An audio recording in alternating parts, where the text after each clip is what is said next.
महाराज फरमाते हैं,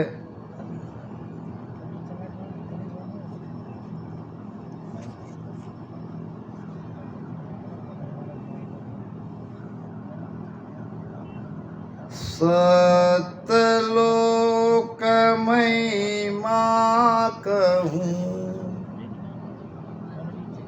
सुनो सकल जन आय,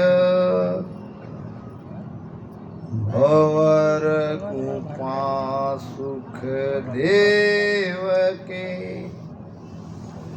मत भूलो या माया। भंवर गुफा किसे कहते हैं? महाराज फरमा रहे हैं, सतलोक महिमा कहूँ। जिस लोक में आपको जाना है उस सतलोक की महिमा क्या है, ये महाराज ध्यान समाधि के विषय में हमें बताएंगे।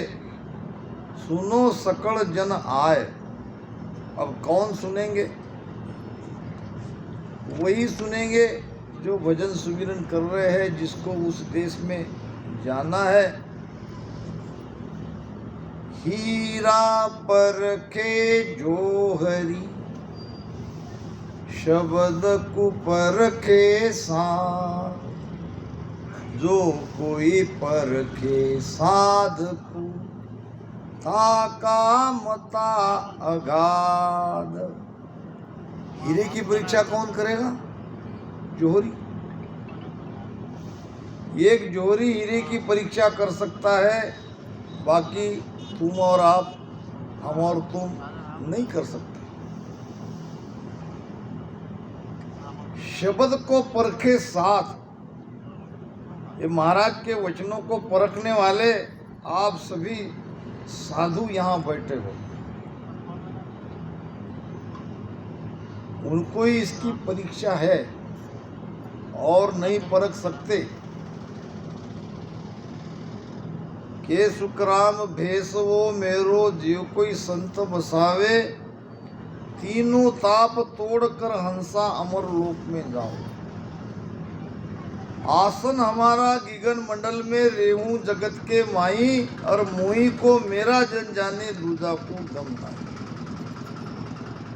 यानी शब्द को परखने वाले साध ही परख सकते हैं, और जो कोई परखे साध, साध नाम जिन्होंने साध लिया, जो जीते जी उस पद में पहुंच गए, जो कोई परखे साधकु, ताका मता अगाध। कैसे परखोगे? पहुंचे हुए संत महात्मा को कैसे परखोगे? ज्ञानीय के लिए भी अलग बताई महाराज ने, और भोले भाले हंसों के लिए भी इसकी परीक्षा बताई है।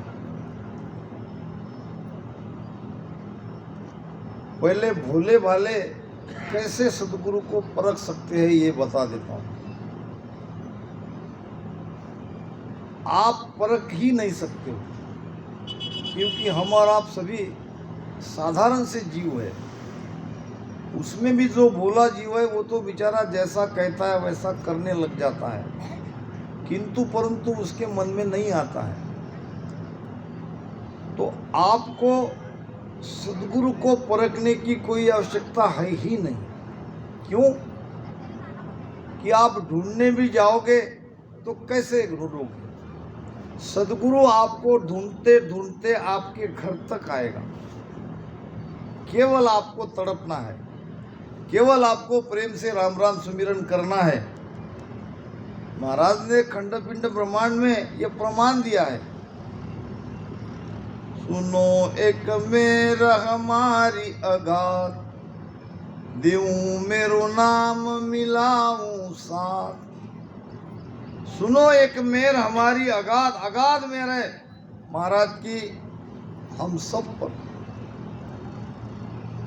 अगर हम अपने घर में रहते, घर में बैठ के या सत्संग में आते, मन लगा के प्रेम से और पुकार करते करते इस राम नाम को रटन करते हो तो आपको आगे की यात्रा बताने के लिए सद्गुरु स्वयं आप तक आ जाएंगे, आपको ढूंढने की आवश्यकता नहीं है। ये हो गया भोले वाले हंस आत्माओं के लिए। अब ज्ञानियों के लिए महाराज ने कहा है, या जुग में तोरे बंदा वे बड़ भागी, या जुग में तोरे बंदा वे बड़ भागी, सतगुरु जकाई पीछाण्या, सतगुरु जकाई पीछाण्या, केस बराबर अंतर नाही, केस बराबर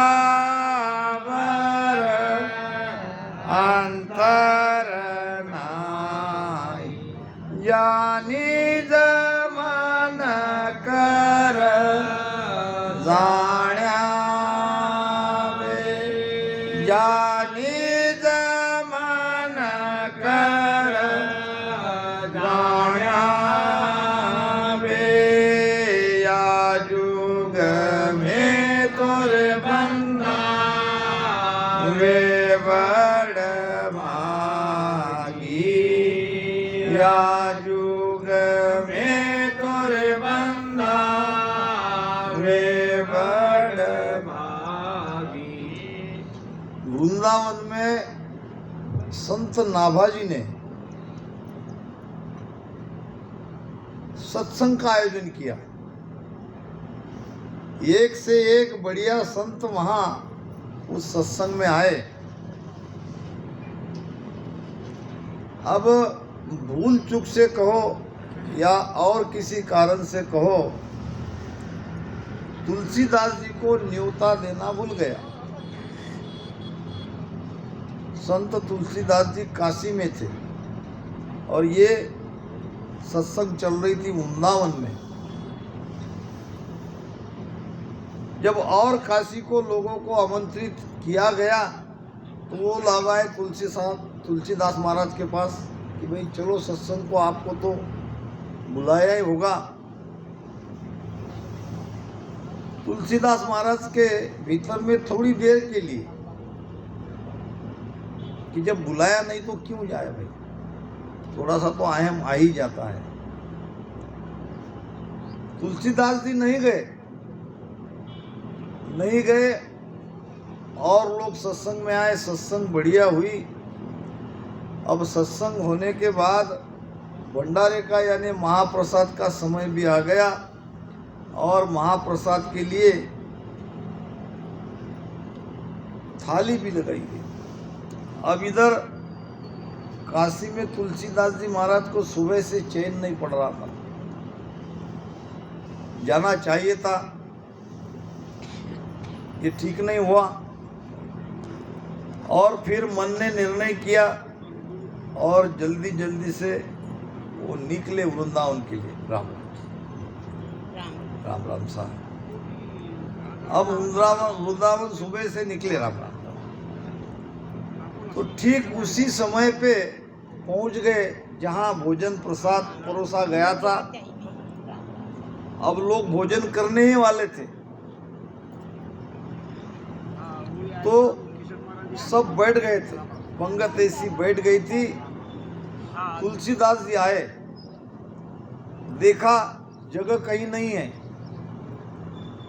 अब वहीं पर जहां जूते रखे थे वहीं जूते के पास बैठ गए। अब जब परोसने वाला आया कहने लगा, भाई आपने पत्तल लिया नहीं, द्रोण लिए नहीं, कहाँ परोसे? तो वहीं संतों के जूते उठा लिए और सामने रख दिए, कहाँ? इसमें परोसो। संतों के जूते में भोजन करना चाहते थे तुलसीदास महाराज।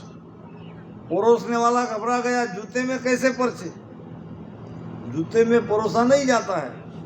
मगर भागा भागा नाभाजी के पास गया कि महाराज कोई संत प्रवृत्ति के आए हैं और वहाँ बैठे हैं सबसे आखिर में, और कह रहे हैं कि ये जूते में ही परोसो।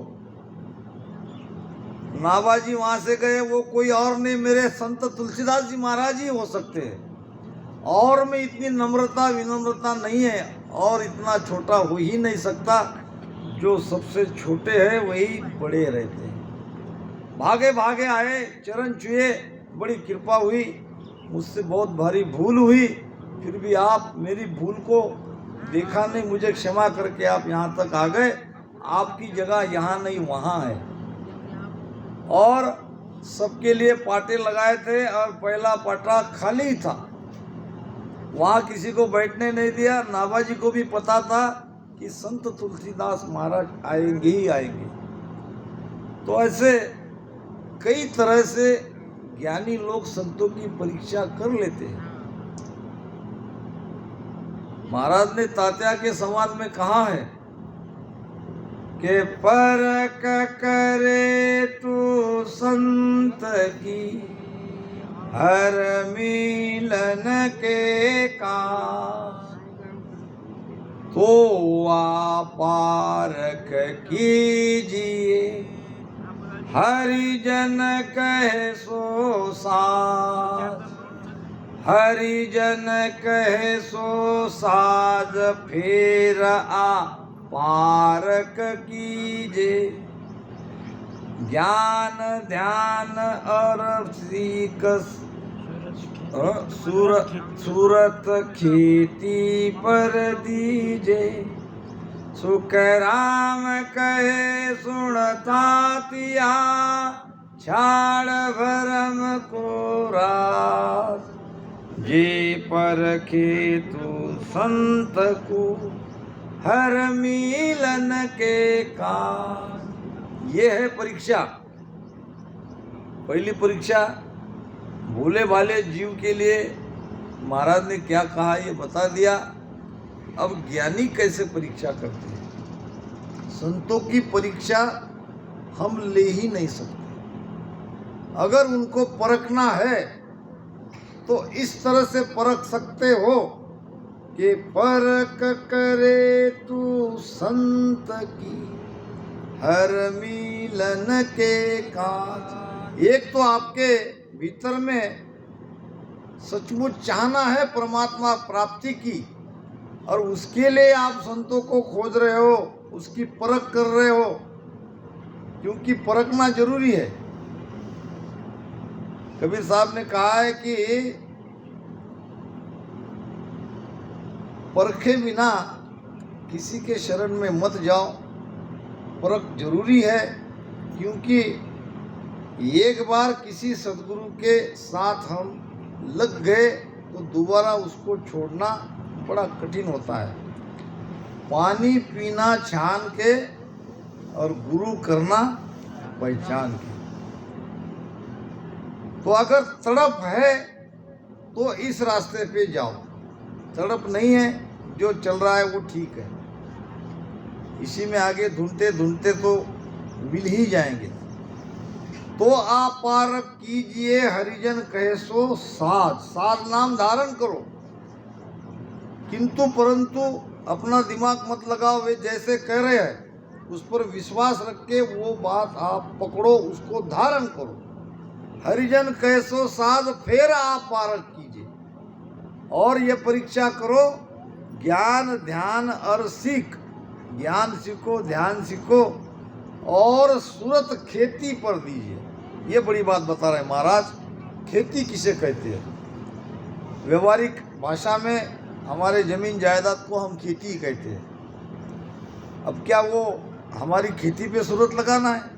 यहाँ ये नाभिक क्षेत्र खेती है। खेती का वास्तविक अर्थ है रण क्षेत्र, जहाँ युद्ध किया जाता है, उस क्षेत्र को कहते हैं खेती। और ये नाभि शरीर का सेंटर पॉइंट है। ध्यान का प्रमुख केंद्र है। शब्द तो एक क्षण में 10वें द्वार पे चला जाता है, सुरती को एहसास होता है, फिर भी भजन करना पड़ता है नाभि में।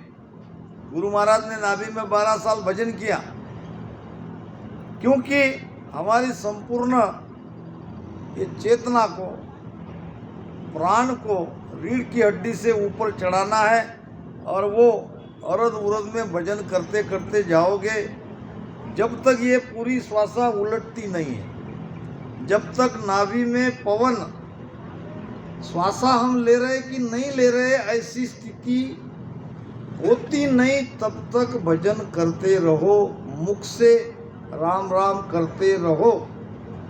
के मुख सिमरन मत छाड़ जो, 10वें द्वार लग जोय, ओट कंठ सुख राम के, गढ़ चढ़िया बंद हो। ओट और कंठ का भजन निरंतर चलते रहना चाहिए, जब तक वो अपने आप नहीं रुकते तब तक। अपने आप कब रुकेंगे? जब प्राण वायु से ही ये सारा शरीर चलता है, सारी इंद्रियां अपना अपना कार्य करती है। इसमें रसना भी इंद्रिया है और कंठ भी शरीर का हिस्सा है।